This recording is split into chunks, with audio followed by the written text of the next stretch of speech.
Hello friend, कैसे आप सभी। उम्मीद करता हूं कि अच्छे होंगे। फ्रेंड्स, इस वीडियो में हम बात करने वाले प्रीवियस ईयर के पदांश के बारे में। जी हां, आज इस वीडियो को अच्छे ढंग से आप समझ लेते हैं तो परीक्षा हॉल में आपके कहीं ना कहीं 6 नंबर कंफर्म हो जाएंगे। जो आपके स्क्रीन पे दिख रहा है गद्यांश, उसको आज अपनी वीडियो के माध्यम से हम हल करेंगे और बताएंगे कि आपको कैसे हल करना है।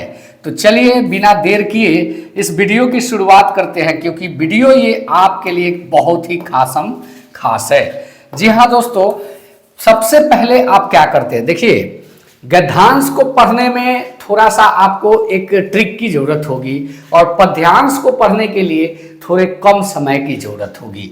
जो आप देख पा रहे हैं इस साइड में, ये आपका एक पद्यांश है और इसमें जो दिया गया है उसको आपको पढ़ के अच्छे से समझ लेना है, क्योंकि सारे प्रश्नों के उत्तर आपको इसी में से मिलने वाले हैं। जो 6-7 प्रश्न बनते हैं वो सारे इसी पैराग्राफ के अकॉर्डिंग बनते हैं।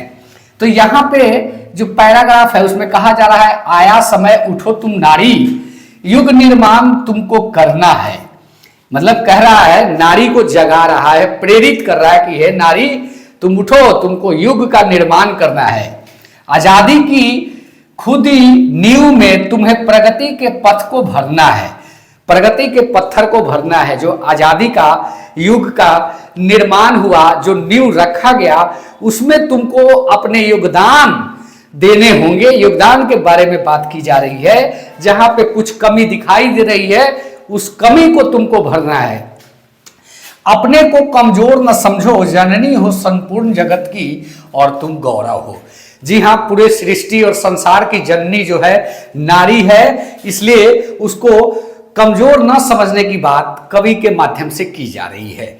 अब इतना तो आप लोग समझ गए। इसको सिर्फ और सिर्फ करना क्या है कि कविता का मुख्य स्वर क्या है। जी हाँ, अब प्रश्नों की तरफ आते हैं तो आप देखेंगे कि इसमें कहा जा रहा है कि कविता का मुख्य स्वर क्या है। क्या गौरव गाथा है, या युग निर्माण है, या स्त्री शक्ति है, या फिर स्वतंत्रता है। तो इसमें जो कवि ने बात किया है, अगर देखा जाए पदांश के अनुसार, तो स्त्री शक्ति के बारे में बात की गई है। जी हाँ दोस्तों, अब नेक्स्ट बात करेंगे। यहाँ पे जो आपको प्रश्न दिखेगा 2 नंबर का प्रश्न, उसमें जो है यही दिया गया है कि इसमें कविता के अनुसार, हाँ 2 नंबर प्रश्न देखेंगे तो कविता के अनुसार स्वतंत्रता प्राप्ति में स्त्री की भूमिका क्या है, इसके बारे में पूछा जा रहा है आपसे। तो स्त्री की भूमिका जो है, एक कहे तो क्या ये औसत है, नहीं है, नगण्य है, नहीं, इसमें पूरी भूमिका स्त्री के बारे में भी बताई गई है। अप्रासंगिक है, नहीं है, क्योंकि प्रासंगिक तौर पे बताया गया है। संज्ञान योग है, जी हाँ, ध्यान देने योग या दिमाग में रखने योग है कि स्त्री शक्ति जो है जगत की जननी है, युग का निर्माता है और वो जो है अपने प्रगति के पथ को भरना चाहती है। तो कहीं ना कहीं संज्ञान युग स्त्री की भूमिका है। और नेक्स्ट प्रश्न की बात करें तो यहाँ पे 3 नंबर प्रश्न जो कह रहा है, तो यहाँ पे आप देखेंगे कि स्त्री के लिए किस विशेषण का प्रयोग नहीं किया गया है। क्या वो सबला है, सबला के बारे में बताया गया है। जी हाँ, वो सक्षम है सब कुछ करने के लिए, तो सबला हुई, अबला तो हुई नहीं। अब बात करेंगे कि नींव रखने की बात भी यहाँ पे की गई है। क्या प्रगति पथ को, खुदी की नींव में प्रगति पत्थर भरना है। और अबला गौरव की बात की गई है, क्योंकि यहाँ पे आप देखेंगे तो गौरव हो बताया गया है।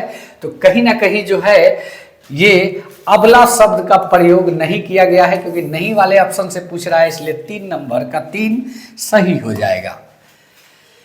यहाँ पे प्रश्न संख्या 5 को देखते हैं और इसमें जो दिया हुआ है वो यही दिया है कि कविता के अनुसार स्त्री को क्या माना गया है। गौरव गान करते रहना होगा, पत्थर भरने का कार्य करना होगा, स्वयं की शक्ति को पहचानने के लिए जननी के जो है रूप में ही रहना होगा। तो यहाँ पे बताया गया है, कवि यही बताना चाहता है कि तुम जो है अपने को, खुद को पहचानो की बात कर रहा है कवि, इसलिए स्वयं की शक्ति को पहचानने की बात कर रहा है। चलिए नेक्स्ट प्रश्न देखेंगे। तो नेक्स्ट प्रश्न भी ऐसा ही है लगभग, क्योंकि सारे पदांश के अनुसार ही प्रश्न हैं। तो यहाँ पे आपको देखने को मिलेगा कि स्त्री की निर्माणकारी शक्ति का भाव कविता की किस पंक्ति में निहित है। युग निर्माण तुम्हें करना है, आजादी की खुदी नींव रखती हो, और जो है जननी हो संपूर्ण जगत की, कमजोर ना समझो।